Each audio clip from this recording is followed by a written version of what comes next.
So here, just looking at the blades here, and then when you want to go ahead and use it, like I said, it has this trigger, but it also has this lock. So you can't just push the trigger and accidentally use it. You have to push this first, then pull the trigger.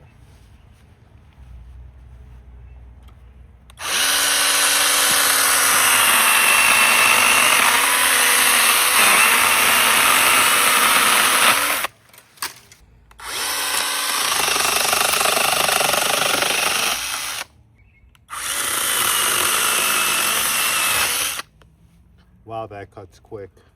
How thick would you say that branch was? About 2.5. 2.5 inches. Yeah, 2.5 inches in width. Electric chainsaw. It actually comes with the charger and 2 battery packs. So I have one here and I have one in here already. It actually comes with a extra chain as well. So you can replace that, and we'll show you how to do that.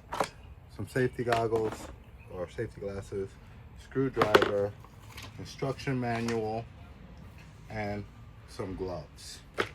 So the guard here protects the 8-inch cutting blade, and when you want to swap that out, you just remove this here,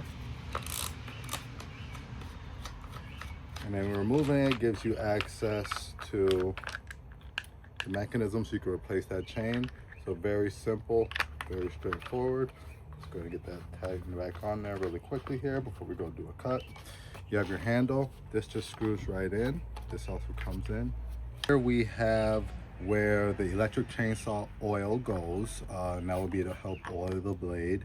So there is a window here so you can check your level, and then to fill that, it just remove this cap and you'll pour that right in there. Now when you are storing this, you're supposed to store it dry, so you want to dump that out when you're done. So that's everything that it comes with. Thanks for sending me this to review.